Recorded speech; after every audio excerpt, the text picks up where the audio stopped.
Spending $6 a pop for a beer at a bar and shit. Damn, bro, $6 at a what bars you go?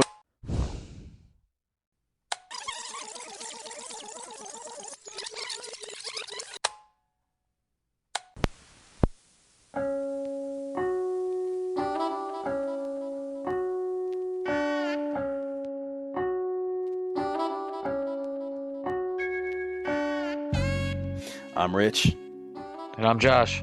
Make sure your Walkman is at full battery because we're diving into our dad tapes.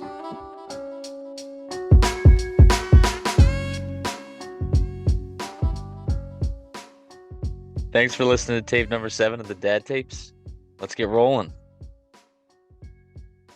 What are we drinking tonight, man?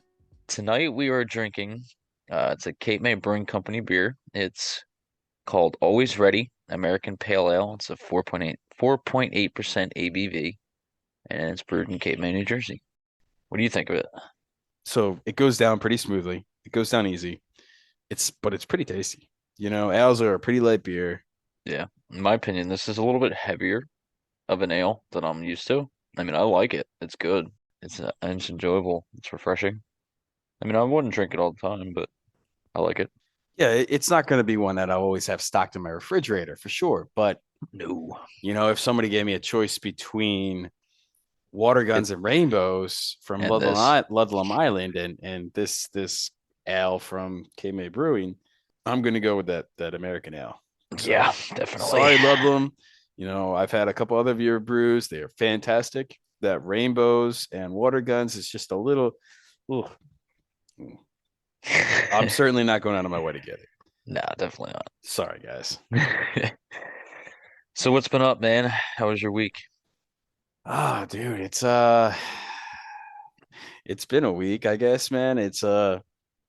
You know, we're dealing a lot with this solar situation, and you know, you'd be surprised how much should go into researching this. Hmm. You know, dude, I spent copious amounts of hours studying the leases from the one company that we're using, studying the lease of another company we got a quote for, researching a third other company that has been knocking on our door almost nonstop.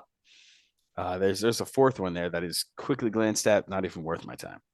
But ultimately, man, it when it comes to solar, it's I do think it's worthwhile. It's a very interesting world to look into, you know.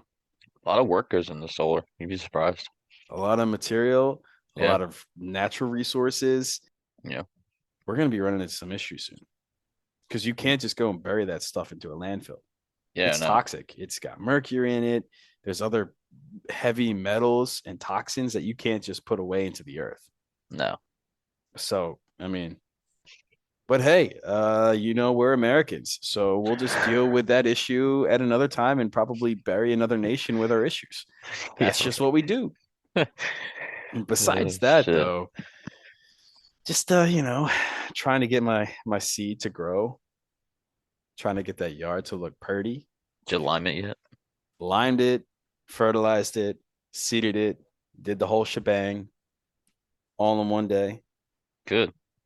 You know, trying to get that thing to look good. You want to come do my yard too? Fuck no. It'll take you like Speaking of 10 man, minutes with a weed whacker. you know, I'll let you do that. We got to schedule up another golf weekend going, man.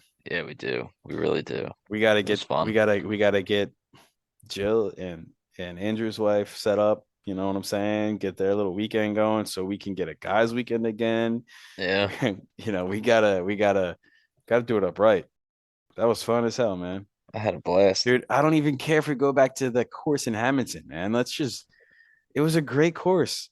Yeah, Cheap everything, you yeah. know. Where can you get $28 for 18 holes on a regular course with a golf cart? Yeah, You know what I'm saying? The it's beers cheap. are $4. What do you got to go to a VFW to get beers for $4 nowadays? It's freaking 2023, man. Yeah, spending $6 a pop for a beer at a bar and shit. Damn, bro, $6 at a what bars you go? I must be used to the K May bars, man. I drink Six cheap bucks was shit, so happy hour. God damn. I'm talking $8 a beer. Jesus. But yeah, man, it's that was fun as hell, man. We got to get it set up. yeah, But definitely. bro, how was your week, man? What's been going on? Oh, it wasn't bad. Uh, Busy at work as usual. Today was a wash, man. It was a nice morning, but just afternoon sucked. You Got working tomorrow? soaked. Yeah, sadly. So might end up going home early though, because I don't have any deliveries. I was gonna Uh, say it might be another washout, man. yeah. The weather's So supposed to be just like today. yeah. But I got to work with my old man this weekend, so Oh, that cash money, sucks. baby. Cash That money. sucks, man. It is what it is. Got Tell that bills to old pay. man to tell that old man to up your pay. You know, Yeah. you got an ex-wife you pay child support to, and you got a life to live here. You got a house to pay for. Tell him he needs to pay you more. Inflation is out the roof. We'll get Yeah. through that later. But yeah, man, it's well, tell him I said hey. I will. You I'll let know him what, know you Uncle said hi. Chris, if you're listening, which you better be listening, what's up? Drop me a text. I know you got my number. You never texted me back that one time. All in all, it was a good week though. Same shit, nothing really changed. All So right. Well, shit, typical. man.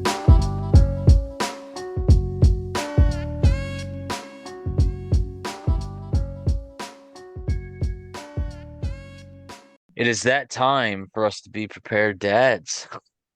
Is it now? Yes, it is. How do we Whether, become prepared dads? oh boy, plenty of ways. And I mean, the one way I know of is by this book called Be Prepared, a practical handbook for new dads. That sounds like it could do the job for us.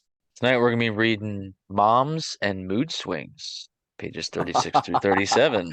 Oh God, bro. Oh That boy. sounds like a whew, that's a dicey, risky, you better walk on eggshells situation here, man. Yeah, I ain't walking on any fucking eggshells right now. I ain't got nothing to worry Hmm.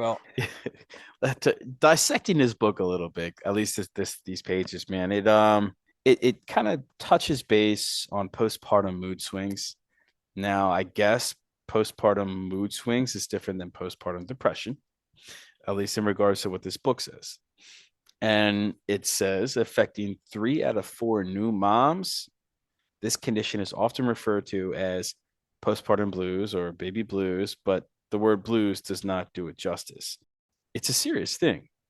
And you don't want to ever abandon your wife during that time, abandon the mother of your child during that time. You never want to just be too egotistical and think that this woman is just going on a crazy tangent rant, because as crazy as it sounds and as it comes across to us, it's all real for them.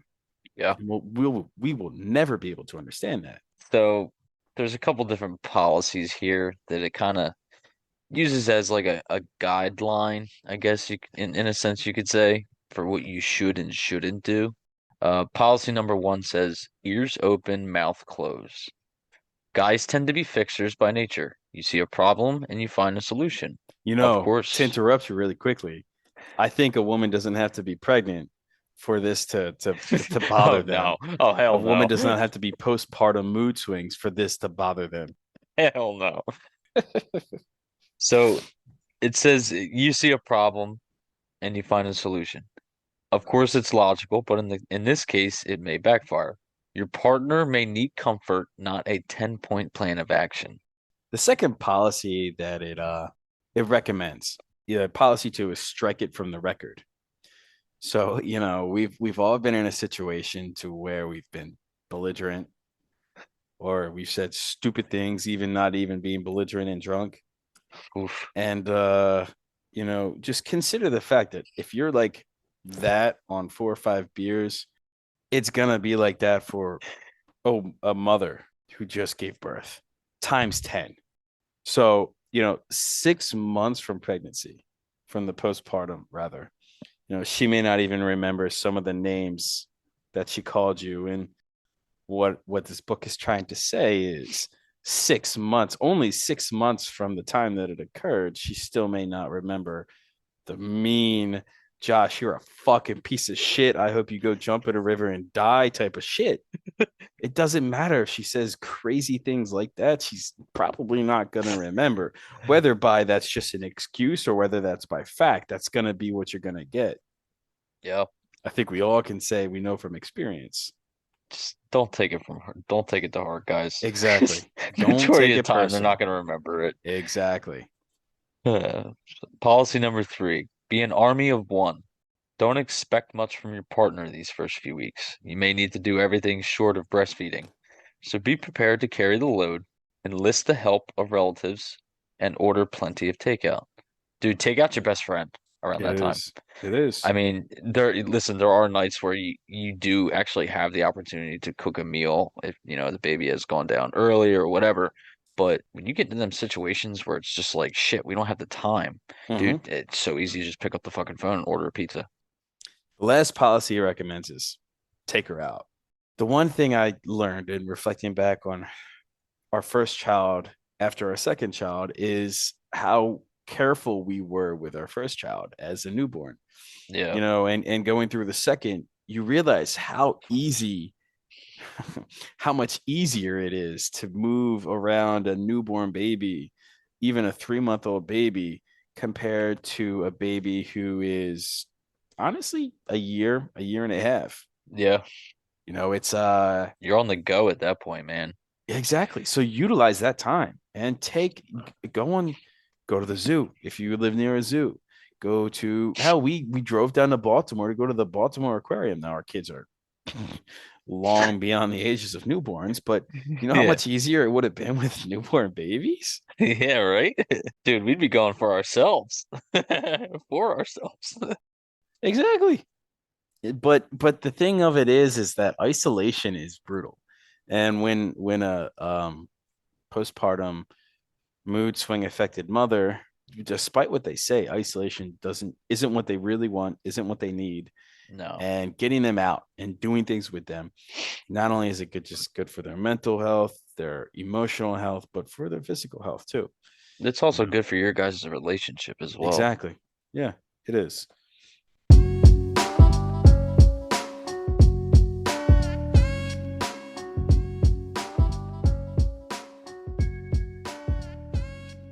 So tonight, our objective is to really shed light on how we are living in unprecedented times as not only individuals but as parents, with with inflation rates and cost of living and this ever looming financial crisis mixed with heavy media coverage, wars, and the domestic conflicts.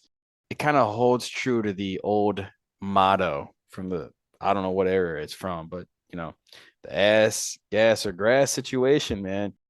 And we're going to really dissect the inflation and what it's like for us as individuals compared to generations previously, and ultimately shed light, like I said, on how our situation is really different than ever before historically.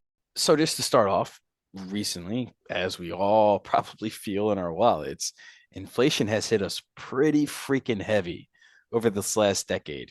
Just in the years of 2020 to 2021, inflation increased by 3.5%.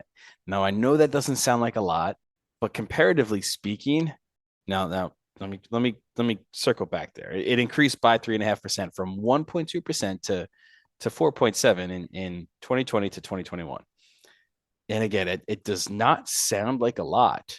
And although inflation is a natural byproduct of capitalism and the open free market, that's a drastic and sudden change when you apply it and compare it to previous years. The rate increase from 2019 to 2020 was actually the highest annual increase since 1979 and the third highest since 1960. Jeez. Moreover, the inflation rate itself is the highest it has been since 1990. The discouraging part, 2022 saw an inflation rate of 9.1%. That's the highest since 1980. Holy shit. Additionally, it's the second time in history that the inflation rate set a decade or more record, only to be toppled by the following year. The last time that occurred was in 1978 to 1980. Now, I know specifically, I can speak from experience here. My parents, more so, my father is going to sit here and give me the whole spiel about, see, our time was just as tough as it is for you, young kid. It's just as bad. We experienced it all the same. And here we are thriving. Great. Love that for you, Dad. However, the kicker of all this is that in 1979, I'm going to refer to this title as the RMFI, which is the real median family income, which adjusts for inflation after your bring home costs and everything. That was $68,375. Now, the RMFI for 2021 was $88,590. That's a 29.5 increase, 29.5% increase. And it sounds like a lot. It does for that time span. And just think, that was 2 years ago too. Yeah. I think for the span of 31 years to 32 years, I would expect it to be higher. Hmm. I would, just speculatively speaking.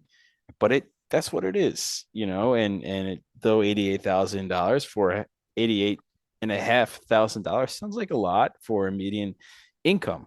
There's another side to this, which is yes, you know what? The times were tough back in the late 70s to the 80s. Yes, there was crises going on then as well. There was world crises, there was domestic crises and conflicts going on. Absolutely. Not taking away anything of that. That's just as important in history as the times we're going through right now will be as well.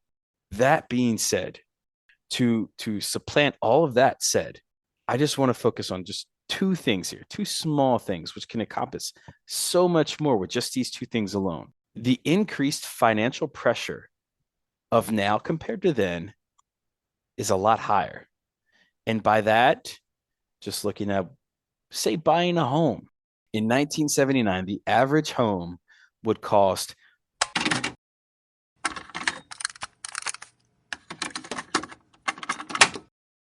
$486% of your annual salary. That sounds like a lot.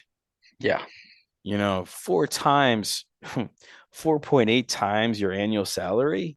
That's a lot of money. However, in 2021, that same statistic of the annual income compared to what it would cost for a home in 2021 was 655%. That's outrageous. So it's gone up 200% in 40 years. So that's intimidating. Yeah. So moreover, the fact, okay, your answer could be just rent. I mean, rent's we're not going to focus on that because rent is outrageous. That's Oof. that's egregious. There's no reason to analyze that. So let's just go with something you use every single day that you do need to use to go from work, to go to work, to pick up your kids. Grocery store. Exactly.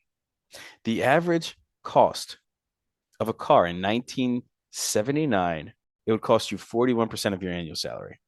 Now, again, yes, that sounds high, but in 2021, it was almost 60% of your annual salary to buy a new car. Just picture that. That's figure If you make if you 12 make months, $100,000 in 12 months, 8 months. That's that eight would be months of how sixty much you work. thousand dollars. Yeah, Yeah.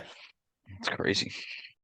It clearly is a really, really tough time that we're in. So, the next time you go to ask for a ride from your friend to pick you up at work because you just can't do it, or your car's broke down, or you just don't have the money to do it, then you better be giving up that ass, or Gas you or better give grass. some grass, man, because these times is tough.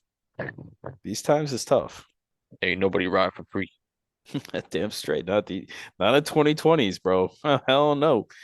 So, Richard, when you bought your first home, how Mhm. much of a difference was it to when you purchased your new home that you're in now?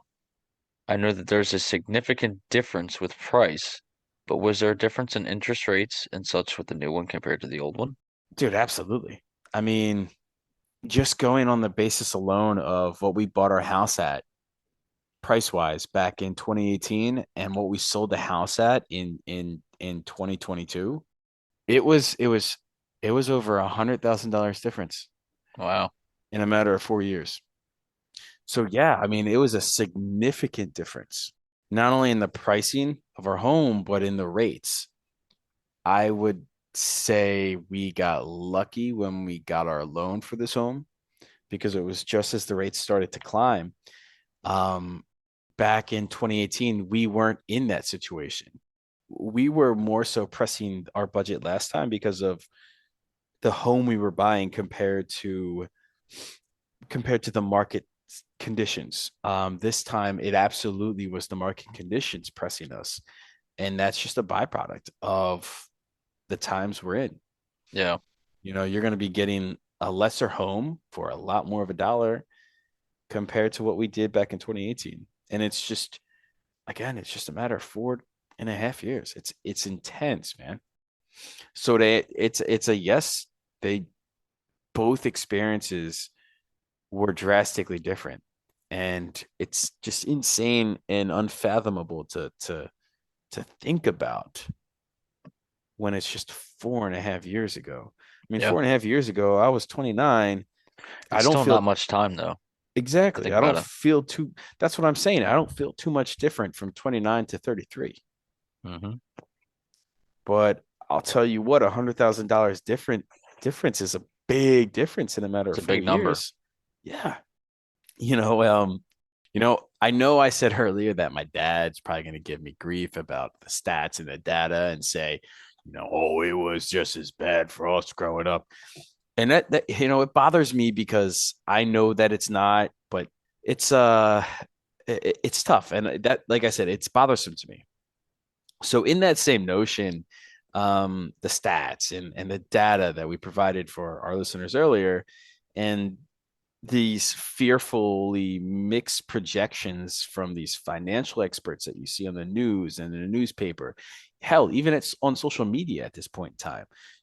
We just even that alone, the social media aspect, and Yeah. it's always in your face. We absolutely live in times like no other in the past 80 years.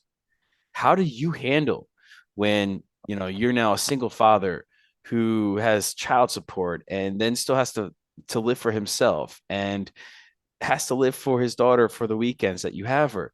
How do you handle when others tell you just work harder and you'll be fine, or something along those lines? I mean, does it bother you knowing people who have never and will never live through the struggles and stressors we do are telling you that that's the best way for you to live? Honestly, in my opinion, um, when it comes to other people, trying to tell me what to do with my finances, I'm very, I'm very subject to what I say goes. Mm-hmm. Um, you know, it's, I work for my money. I don't Mm-hmm. work for your money. Yeah, that's a good point. If you want to go buy, pounds of cocaine and, go snort it off of a stripper's ass, that's all on you. Yo, it's a But reduced rate in Atlantic City at these days. You know what but I'm saying? Times are hard. yeah. But when it comes to me and my finances, don't try and sit here and tell me what to do or what not to do. Mm-hmm. I'm open to suggestions. Am I going to immediately take in those suggestions and, and act upon them? No. I mean, I might maybe sit here and ponder about it and maybe do a little like ticking with the research Mm-hmm. and with my finances and your suggestion towards my finances and, see if it actually works. I'm not going to immediately say, yeah, no, I'm going to do it your way Mm-hmm. and see how things work. Like, no, I don't want to get out of my comfort and ability of what I'm doing Yeah. to please you. Yeah, exactly. So in all honesty, it's like I don't have a problem when it comes to somebody saying something to me about how they do things because that's just how they do it. But like I said, if you have something that may make it easier on me, it may be worth my while, but Mm-hmm. I'm not gonna, I'll take it into suggestion, but that's all I'm going to do. Yeah, you'll consider it, but just stay in your lane. Exactly. That's a good approach to take, man. So I know we were talking about, you going grocery shopping and Hot Wheels and everything and stuff like that with Declan. So when you or the missus go shopping, do you guys try to buy things in bulk, especially with, having two hungry ass kids? I mean, No, we don't buy in bulk. Should we? Arguably. But I also believe that yes, you absolutely save money when you buy in bulk. However, I think that there is a downside to buying in bulk.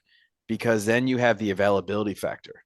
So Yep. when you have it available, I mean, we have kids, man. And you heard we were just on the phone earlier today, and you heard Bridget wanting another piece of thing of food that, it's just like Yeah. you just had that. Like I get it. And Like I get it. So it's a convenience it's a thing. convenience thing and an availability factor. So Yeah.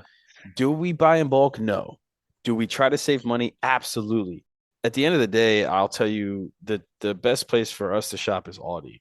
Dude, Um, Aldi's fucking awesome. it's affordable. The quality of food is really good. I've just recently learned that their policy, they also don't put in a lot of the toxic food dyes and such in their foods. Hmm. They purposely go around trying to find producers not putting that stuff into their foods. So Yeah. I mean, our diet and our diet restrictions, that's just a really good place for us to go. Yeah. So we get a lot of our stuff from there. Now, one thing that I do want to ask you is how much of a difference do you guys spend because of being pescatarian, compared to someone like me who isn't, as well as I know things can get pretty pricey because I know you guys would prefer organic foods, Mm-hmm. which I'm not hating on that at Mm-hmm. all because you know what? I mean, me myself, I prefer organic foods. Yeah. And I mean, there's a huge difference between something that you could just buy on a regular every day and then certain things that can only be bought, in certain seasons that are organic. It's there's a policy that I go forward with that I've discovered, and I forget the article. I can't cite it, so I apologize. I'm normally one for having that information at hand. Um, but there was a research that I read once that stated the significance of organic foods is more prevalent for things where you eat the skin and the innards of whatever it is you're eating. So strawberries, blueberries, you're eating the whole fruit. Yeah. Other things like bananas, other things like avocados don't necessarily need to be organic just because the to term something organic, at least in the FDA standards, they only require you to have 70% of that item or the ingredients be organic. So, to answer your question, no, it doesn't cost us more because I'm thrifty and I'm aware. Um, does it cost more to be pescatarian? Yes and no. If we were to buy our food, I'm sorry, if we were to buy our seafood at places like major grocery stores or even Aldi, probably. But I also believe that there's just a lot of issues within the fishing markets and not Yeah. enough regulations and restrictions and authorities to maintain the integrity of industries. That's why we don't eat meat. That's why I specifically don't eat meat. Um, that's why I shop at local fisheries, local fish markets to get Yeah. that seafood, to get that. And I try to eat fish that is local to our area. Yeah. Yes, Majority of the time it's fresh anyway. So, exactly. We talked about, you know, we bought this home in 2020 and prices, and you asked me that question, but let's not neglect you bought a home around the same time, yeah. months earlier than us. Approximately 6 months, I'd argue, almost to the day. I I think you're point right. out. Yeah. I would argue our experiences should be relatively similar. Um, Um, yeah, I mean I agree. when you first started to look, that was when you were first going through your divorce. So describe that process and what it is and how that influenced what you were looking for with your purchase power. And, if you had the chance to do it again, would you do anything differently? Honestly, I kind of got lucky. I didn't immediately start looking for a home right as I filed for divorce, but I lived in an apartment for a little while and I got myself, comfortable. But when I did start looking for homes, the majority of the homes that I was finding needed work. Mm-hmm. Um, it was a fixer upper, and that's exactly what it was. Mm-hmm. But the prices weren't bad. The time that I had bought was right around the time before the interest rates and everything started to go up, and the Yeah. market was at a favorable, reasonable, price range. Um, I got very, it just got very lucky though. Um, because right as I locked my interest rate in, within weeks of me locking my interest rate in, is Yeah. when they just started discussing raising the interest rates. Yeah. It was And disgustingly high.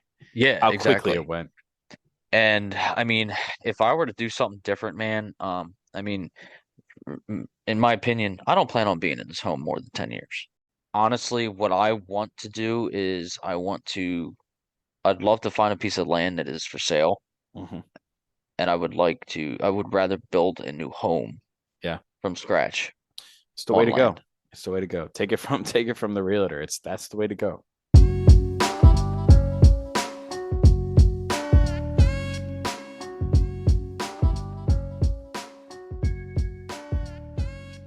It's that time, dear internet, meet Meet dad. dad. So this one, FML. This one is called Adjusted for Inflation. And this guy actually put his name in there. His name is Yeah. Matt. So shout out to you, Matt. Today my 7-year-old daughter was counting all the money she made over the weekend from her lemonade stand. She made $60 and said now she has more money than I do. She's right. FML, man. Matt, Uh, man, that's whew. This one is called Fuck Around. Found out today. Oh my God, dude, this is horrible. This is dark. Why you got me reading this one? Today, my teenage son broke into my gun safe, took my gun, and dumped an entire magazine into the side of his ex girlfriend's family home. He's completely stunned that he was arrested and charged with attempted murder. My wife blames me and wants a divorce. FML. Wow. that was a lot when I read that, man. I was like, holy shit. The last one we have here is it's called Served and Deserved by Anonymous. Today, my roommate's girlfriend came to visit for a couple of days. Oh, good grief, man. What are you trying to say here? And we fucked behind his back. My roommate told me oh God, he just tested positive for syphilis. FML, man. Oh God, it sounds like this girl has probably been sleeping with a lot more than just you and your roommate, my guy. Yeah, right. Woo! Holy shit. That's dark, man. You went dark tonight, bro. Are you all right over there? Yeah, Shit. I'm good. I'm good. All right, good grief, man. Just had to check in. All right, so it's time for our social media shout out. Be sure to follow us on our social media, Facebook, Instagram, and Twitter. Facebook is / the Dad Tapes. Instagram is at the Dad Tapes Podcast, and Twitter is at the Dad Tapes. Be sure to like and subscribe and leave a review of the show. Wherever you listen to podcasts, it truly helps the show. Don't forget to rewind the tape before boxing it back up. Somebody's gonna do it somewhere along the line. Yeah, and they being that guy. Don't be that guy. We'll see you guys next week, man. It's been a good one. Yeah, it's about that time. Take it easy. See ya.